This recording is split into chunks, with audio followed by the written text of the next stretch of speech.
Thank you very much. I think for the time being, we hold the title of Australia's newest nickel mining company, having listed on the Australian Stock Exchange only 9 days ago. For how long? Who knows? The important disclaimer for everyone, it's a very lengthy one, so I'll leave you to refer to our website if you want to look at it in any greater detail. Widgie Nickel is a new nickel company that's been born out of the Neometals stable. We preside over the Mount Edwards portfolio of tenements, which covers the Widgie Nickel Dome. When you look at any company, in terms of an investment decision, there should be a whole host of criteria that govern as to whether it's destined for success. The Widgie Nickel story is one I think has got all the attributes, and here we've got them listed. We've got a great resource base which has got immense capacity to grow in its own right. We've got a production history. We've got excellent exploration upside, having an expansive tenement portfolio, some 240 square Ks.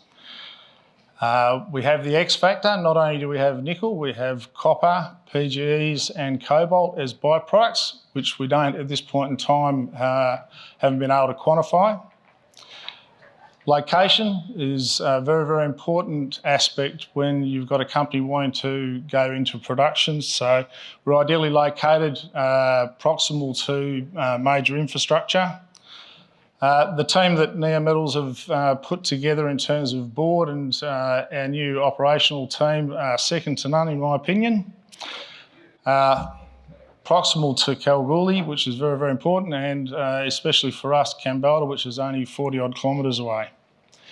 And I've got to mention timing, having gone through the last nickel boom, mining nickel at 50,000 US, the timing is very, very important.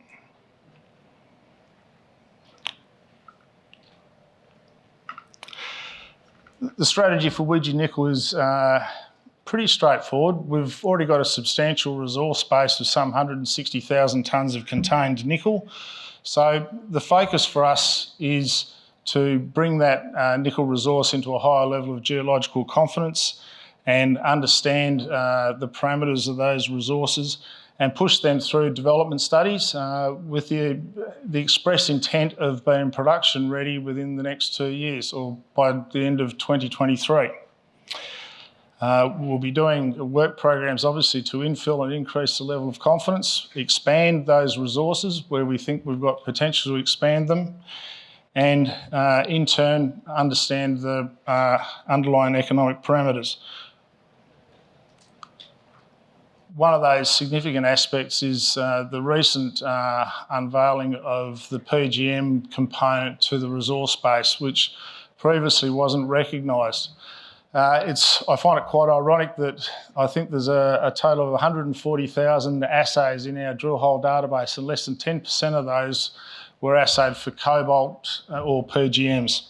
So there's big upside for us, which will be unveiled in the infill drilling process. Our timing is very, very important, and I think it would be fair to say the nickel sentiment towards nickel has improved markedly over the last 12 months and is probably destined in the medium term to further improve. Bellwether of that is obviously the affirmative actions of BHP on so many fronts, which we see here in Western Australia with their significant investment in infrastructure and realigning their organisation towards the battery metals space. Their actions in North America and their takeover for Noront, competing with Andrew Forrest, just stands as testimony to their appetite and what they see the market looking like going forward. And obviously we're in a period of consolidation with IGO and Western Areas in conversations. One aspect for many people here is that the nickel price, despite the fact that we think it's a very, very good price, it's still only 40% of its all-time high. When we compare that with the price of lithium and copper, which are at all-time highs, I think the market has got some substantial way to go. With regards to Widgie Nickel assets, the resource base is second to none. Over 160,000 tonnes of contained nickel spread over 11 resources. There is a production history at Widgie Nickel. Four deposits that have remaining resources have already been mined, producing over 30,000 tonnes of nickel historically, all of which has been produced through the nickel concentrator in Kambalda.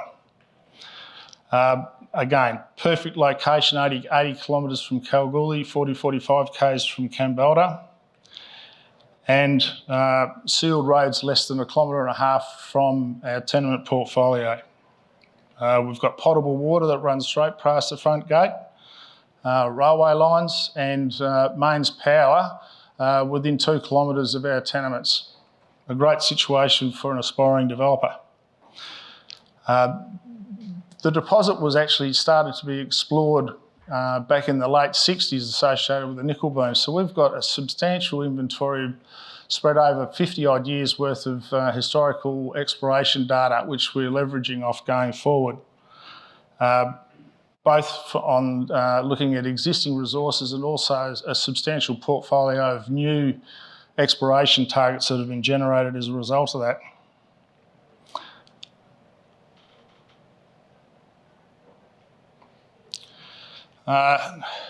Any mining company is competing with its peers, so I think it's probably fair to have a little bit of a look at a basket of different people in the nickel space within Western Australia, all with resources at varying stages of development and varying in size. Obviously, Poseidon there with a substantial inventory of nickel.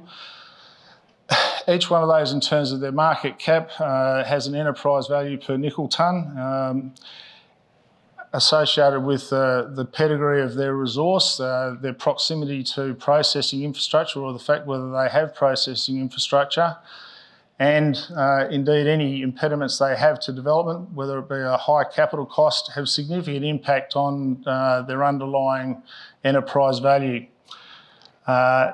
The most important thing is that as a mining company or an exploration company pushes their project further towards development, it will get more credit for that, and the multiples we see potentially for Widgie going forward over the next 2 years is quite substantial.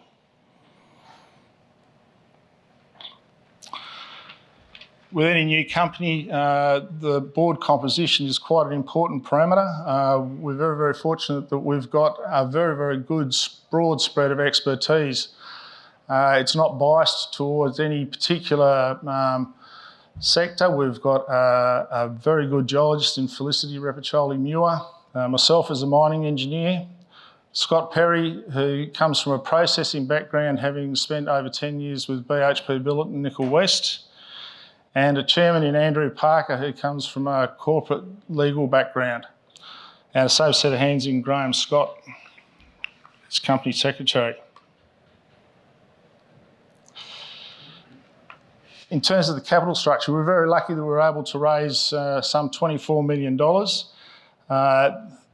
The process of spinning the organisation out was via an in-specie distribution to existing shareholders of Neometals, and an accompanying entitlements issue so those shareholders could acquire additional stock. That was really well supported. However, not unsurprising, post our listing there was significant selling. We've traded somewhere just under 40 million shares since that point in time, so the price has come off, but we're quite happy sitting at 22 cents, and I think the road's up from here.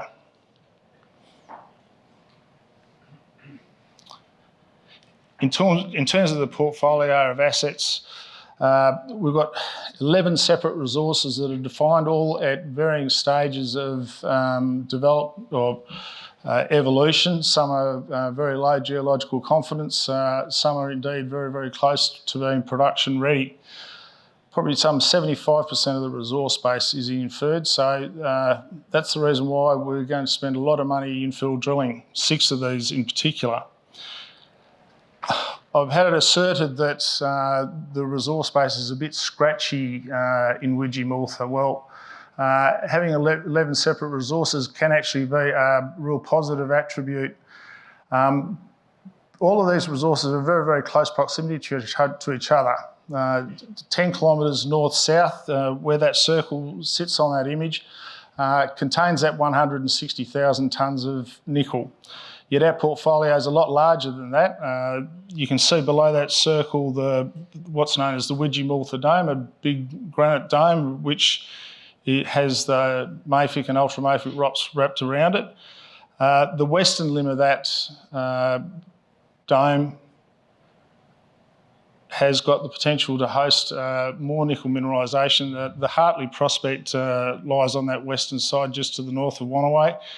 And our portfolio of assets at the southern end around Lake Eaton is proximal to the Cassini mine, which is just under development from Mincor. So a great portfolio of assets.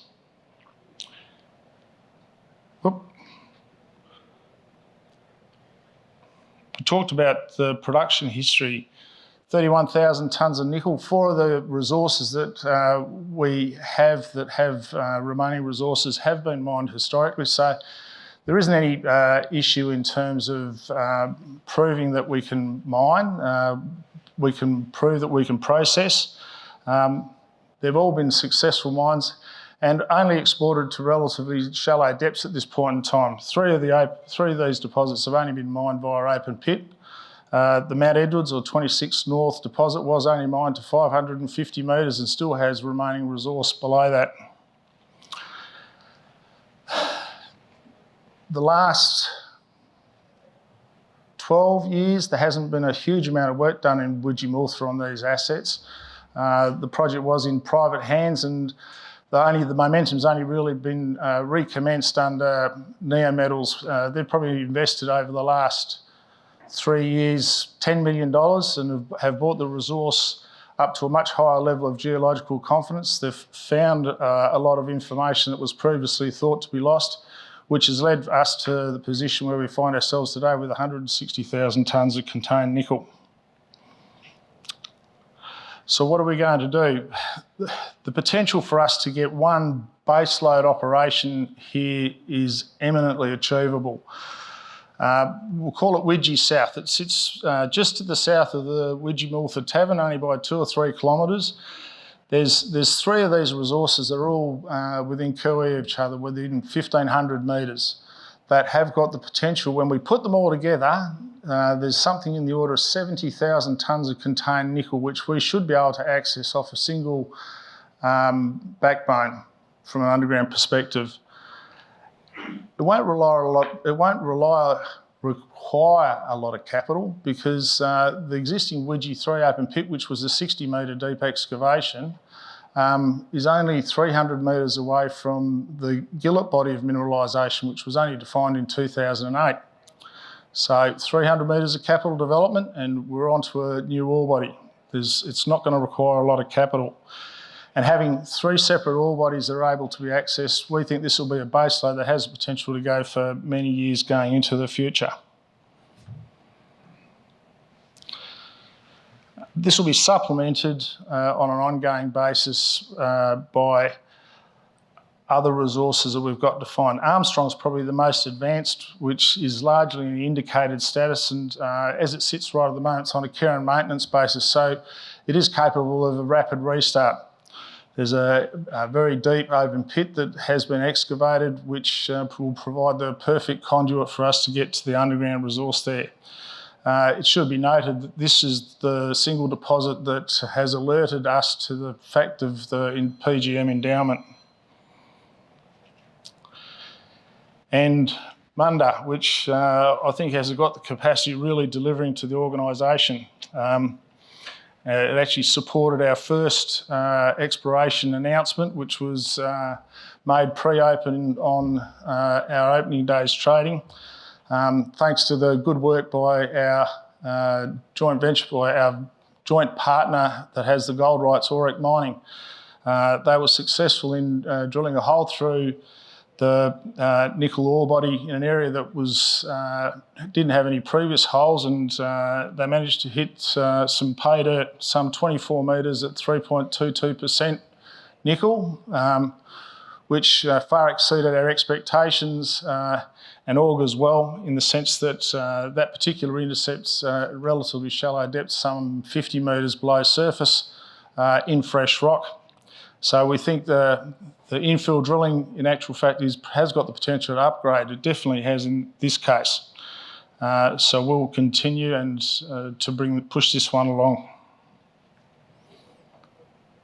And the 132 North mine, which has actually seen 2 phases of open pit mining, and talking to some of the old Western mining geologists here, they thought it was all gone. Well, I think the best is still yet to come here. A series of sub-parallel zones of mineralisation, which have got a relatively shallow plunge. Shallow plunge is a very, very important criterion from a mining perspective in the sense that the nickel endowment is very high per vertical metre, which is a key criterion which minimises the amount of capital required. So I'm very, very excited about that. You can see there in the image on the right-hand side the zones of mineralisation. So there's a series of sub-parallel zones. From a regional perspective, obviously it's a relatively mature package of ground that's seen ongoing work since the late 60s. There's been an immense amount of money spent here, and one of the challenges for Neometals was to try to really understand as to what was a worthy target and what wasn't. They vended the entire data set to New Mexico, who have gone through and compiled all of the work that's been done, discounted the work that was ineffectual, and have come up with a list of some 40 high-order targets that will allow us to be very, very cost-effective in our exploration effort. It's a great situation to be in. So we start drilling on this project in the space of the next 3 weeks, and we'll have a geophysics crew there in the next 2 weeks redoing some of the work just to the north of the recent Hartley discovery that Mincor have made on the western limb of the Widgie Nickel Dome. I'll touch on the metallurgy. Like I said, all of the ore that has been mined from the Widgie Nickel Dome on our tenement package has ended up with Western Mining and BHP as it is now.